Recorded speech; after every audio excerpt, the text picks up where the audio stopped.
Welcome, everybody. I'm Eric Liu of Citizen University, and I'm so thrilled to be starting this conversation today with two dear friends, Anne-Marie Slaughter of New America and author of this really exciting book, Renewal, which we'll be talking about today, and Ai-jen Poo of the National Domestic Workers Alliance, and Caring Across Generations. Both of you just remarkable leaders, colleagues, friends, and I'm just looking forward to this conversation.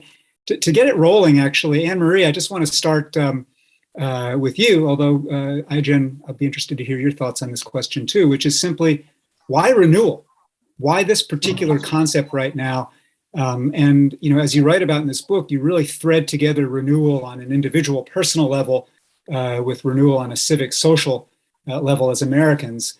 Why did you choose this focus right now? Thanks, Eric. And we are absolutely a mutual admiration society on this panel, so we'll take that as a given.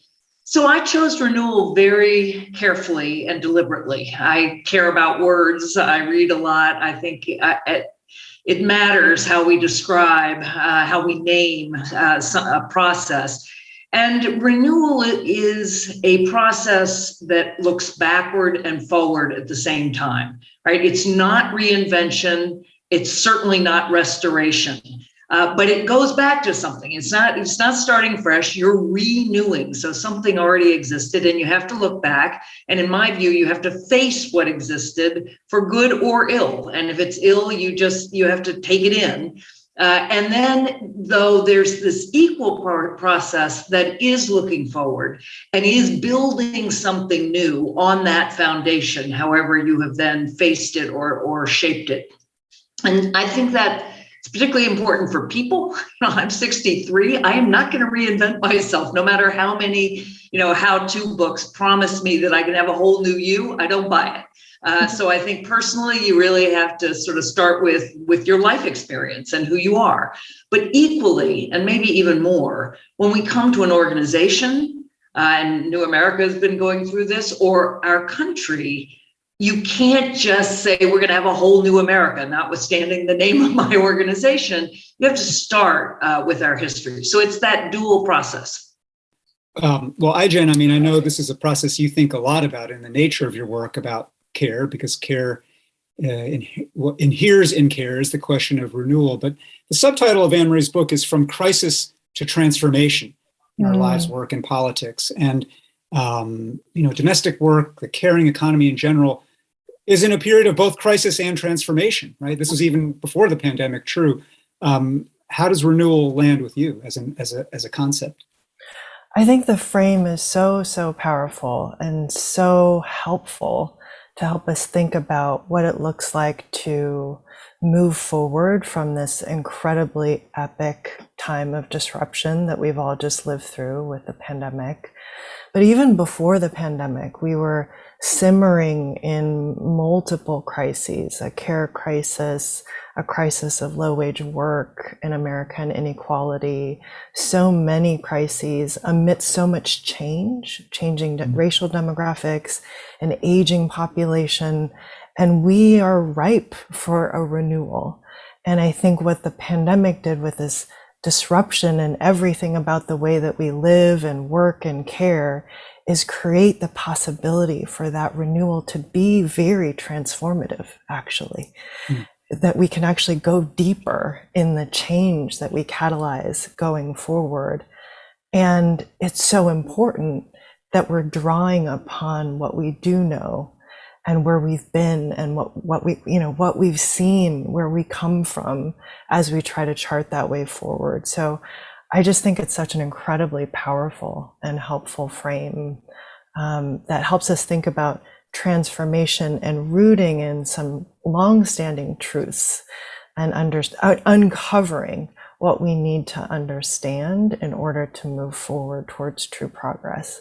And Eric, if I can ask you a question, actually, because it's connected. One of the other things I liked about renewal is that it has a spiritual dimension. And in most faith traditions, certainly in Christianity, you are always renewing the covenant in various ways, but also in Buddhism, there's a sense that we're imperfect and we constantly renew ourselves. And you have a civic faith movement. You are a civic preacher in my mind. But so I'm going to ask you that question: how you think about renewal, particularly maybe in the context of civic faith, because I think that's an essential part of national renewal. Well, thanks, Anne Marie. One of the reasons, many reasons why your book resonated with me is that you named as one of your inspirations and antecedents this book from several decades ago, Self-Renewal, by John Gardner, who was such a, in the largest sense, a multidimensional citizen. But there's a line in that book where he quotes Emerson saying, "We as Americans are forever building the church and killing the creed." And that really resonated because what that line, Gardner's book, and of course your book, are warning us against is don't worship empty forms. It is about the spirit and the creed that animates the endeavor, right? That can be true in an actual faith tradition or organization. It can be true at an organizational scale. It is certainly true of us as a country. Citizen University's work is all about trying to rekindle a sense of civic faith, and not in a sense of like being scolded, you should believe harder in democracy. Like, why are you so cynical, right? But rather starting with what Jen, you were saying, of just facing the crisis, facing the kind of catastrophes that have been unfolding around us, and reckoning with them, naming our doubts, and then saying, is there still something here worth believing in? Is there still something here worth trying to achieve?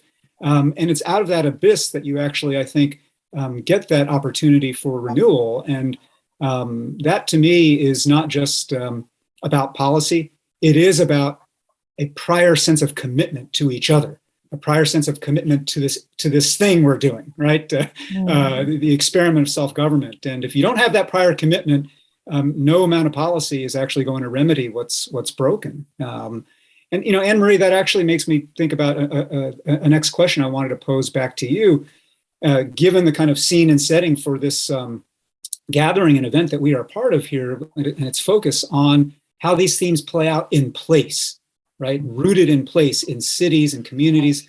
There's so many cities around the United States right now where these questions of revitalizing the old, changing both physical layout and kind of, symbolic monuments to history, are, these debates are live with us right now. And in your book, you write about how different people in different communities are doing this work. They're not just falling into the national media talking points of, this is all good or this is all evil. They're just trying to stitch together a different kind of story of us in their town, in their community. You're a Charlottesville native. That community in particular has, in ways good, bad, ugly, painful, and bloody, been reckoning with this just in the last few years.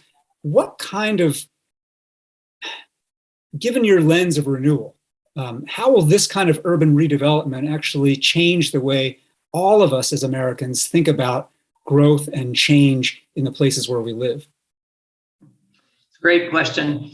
And before I answer it, I just have to comment on your earlier point with one sentence from my friend Keith Yamashita, who says, America is not only an act of critique, but of creation, right? This sense of common creation, which I think taps into the faith discussion. But the place-based renewal is vitally important. And indeed, I became CEO of New America in 2013, and renewing the promise of America is in our mission statement. And I started thinking about it. And James Fallows is on the board. He used to be the chair of the board. And he and his wife, Deb, were just starting what would be a 3 to 4 year tour across the United States in a very small plane, a plane small enough that it has its own parachute for the plane, not for the people.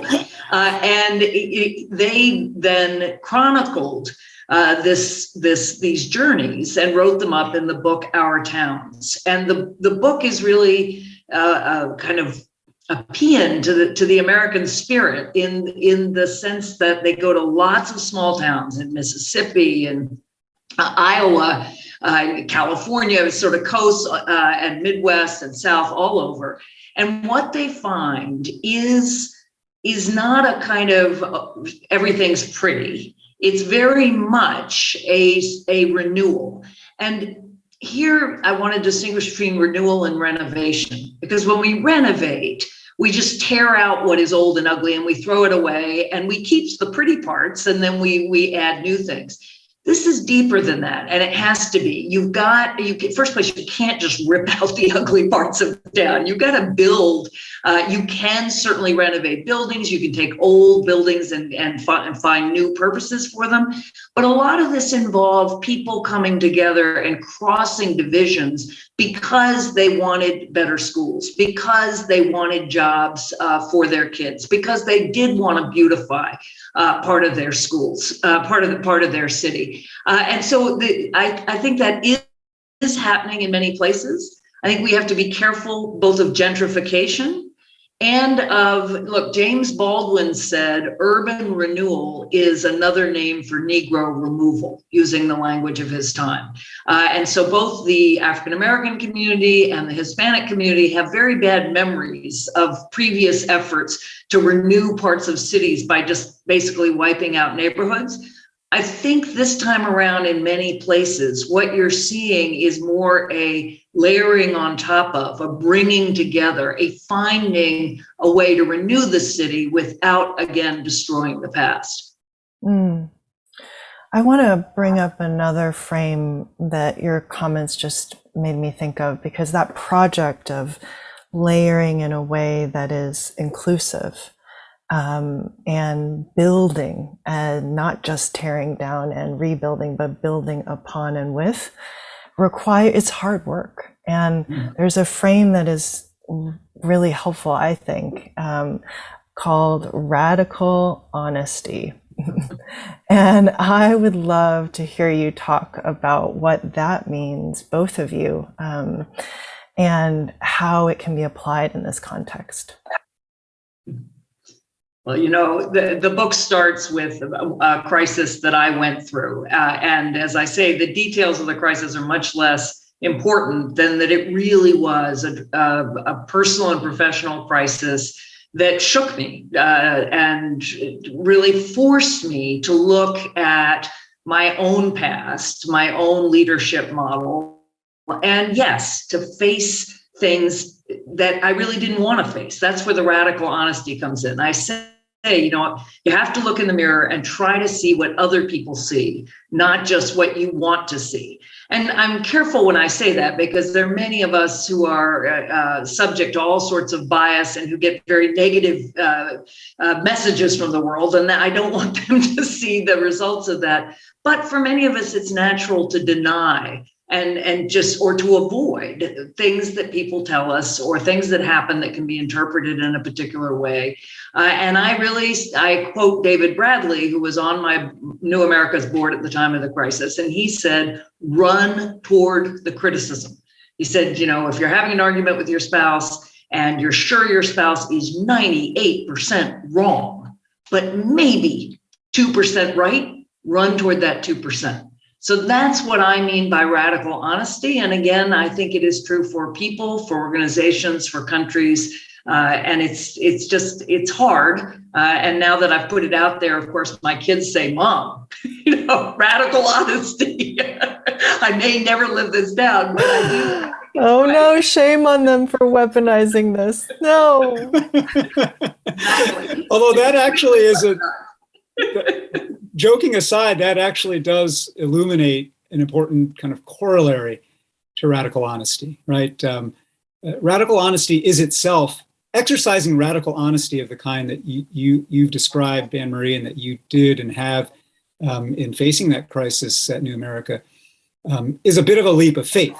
And the leap you're making is that your radical honesty will be reciprocated in a constructive way, right? And it's a leap of faith because often human nature, and particularly in our political culture today, a move like that is, oh, I can't believe that sucker just exposed her weaknesses or her flaws and own them. Now I'm going to double down on the attack, right? And I think that is in our culture today, no one wants to be that sucker. No one wants to take that first move of vulnerability. And so I think Number one, it does require that much more kind of inner fortification to make that leap.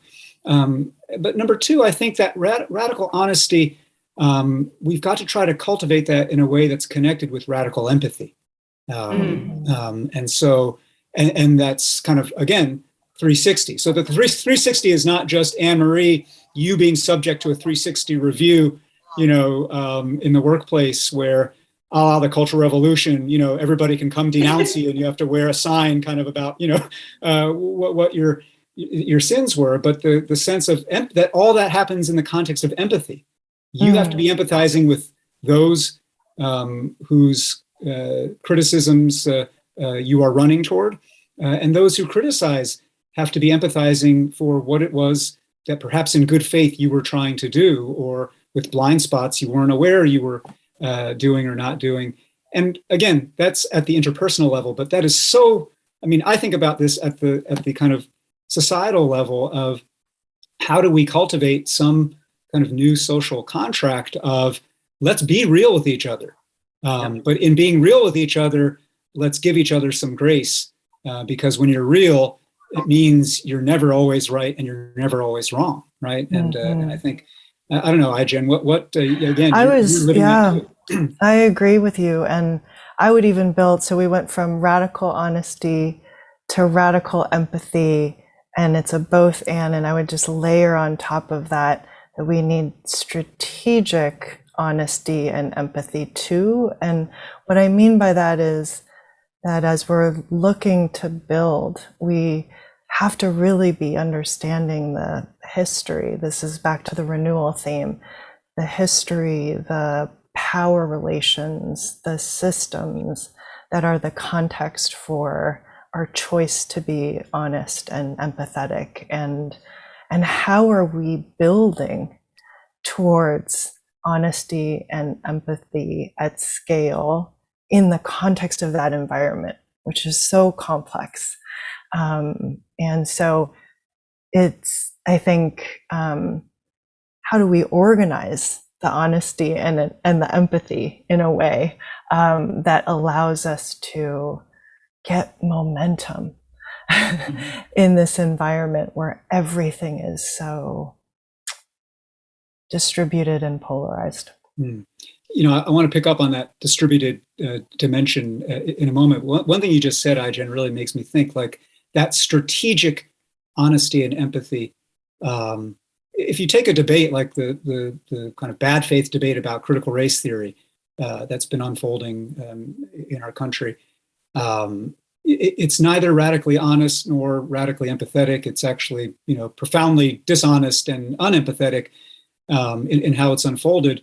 But here we are, right? And and the way it's unfolded has actual consequences that have changed the kind of power dynamic in communities around the country.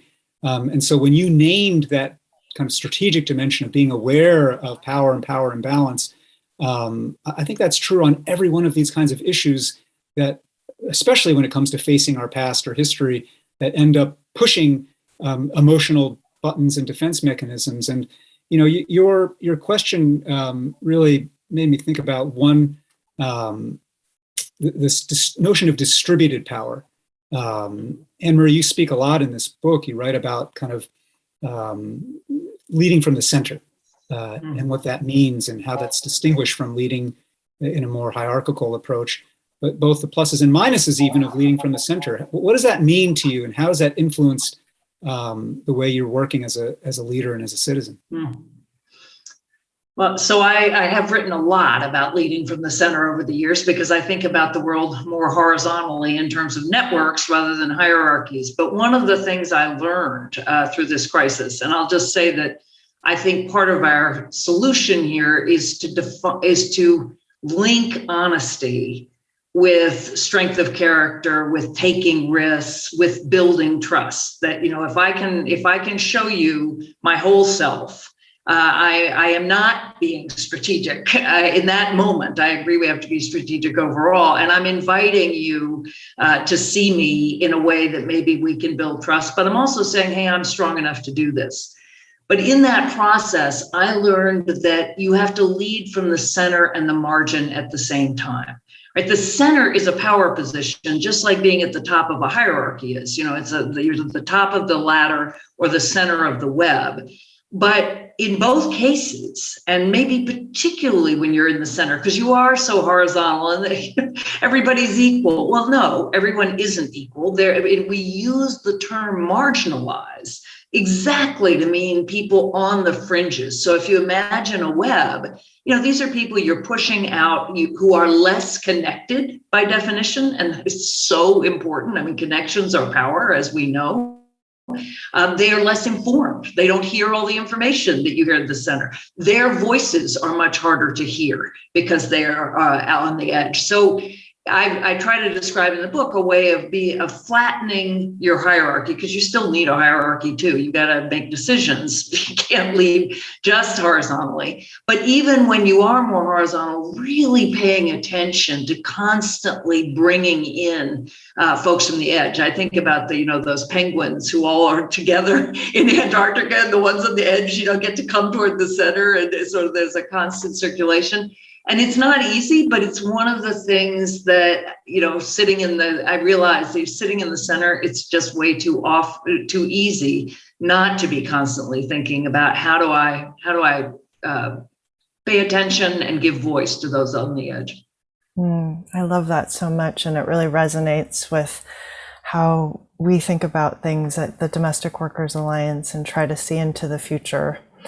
Speaking of seeing into the future, Anne-Marie, at the end of the book, you look at the year 2026, the 250th anniversary of the United States. Wow, what a milestone.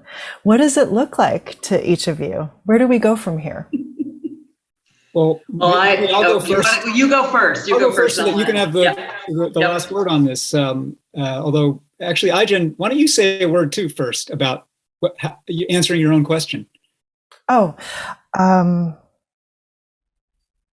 We are a caring, multiracial, vibrant democracy where the dignity of work is restored and renewed,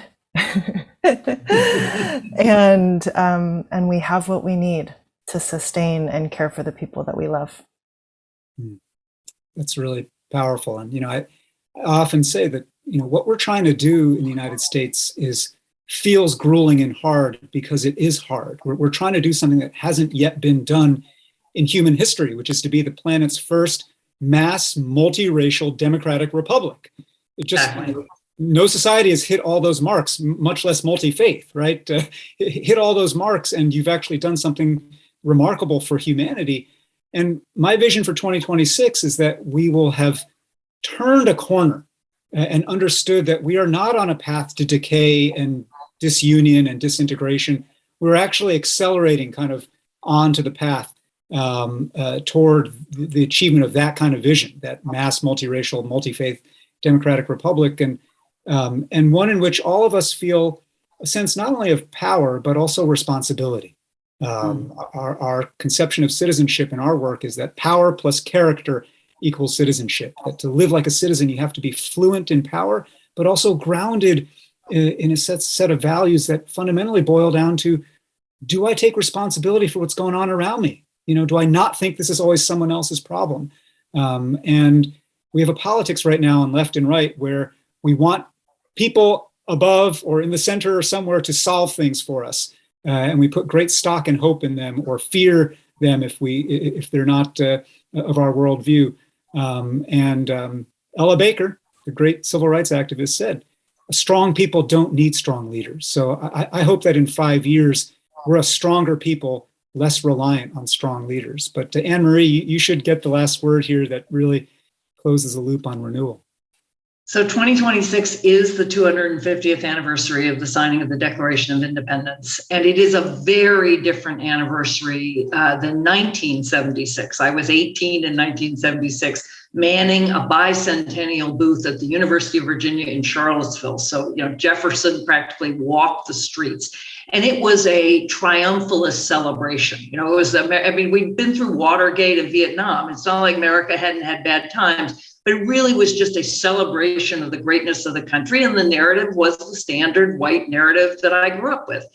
This, in 2026, will be exactly on the cusp of moving from a white majority nation to a plurality nation, right? There will not be a majority. And that'll be true of Americans under 30 by 2027. So I see this as exactly as you do, Eric, that this should be, a hinge moment, a moment where we really examine what it means to be the country we are, look at all of our founding language, be very honest about where we fell radically short. I mean, here we are proclaiming that all human beings are created equal, and we're looking at African Americans or enslaved people as 3/5 of a man, and women weren't even, didn't even dignify mention.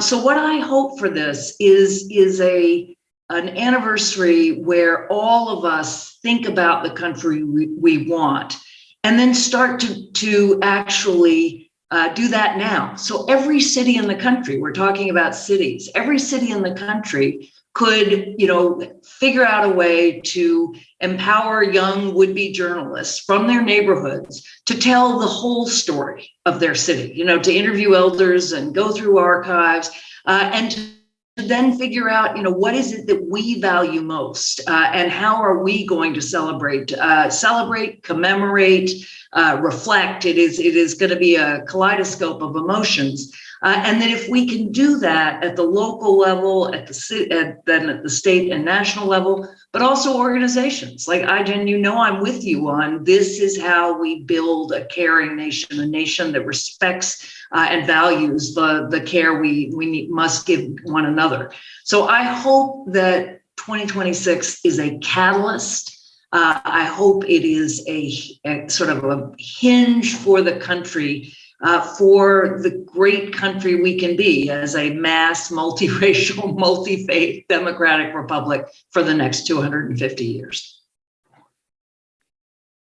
Well, it's just been great to be in conversation with both of you, and congratulations again, Anne-Marie, on this book. And I look forward to not just talking again, but finding ways to keep on playing together, all three of us. Thank you both. Thank you.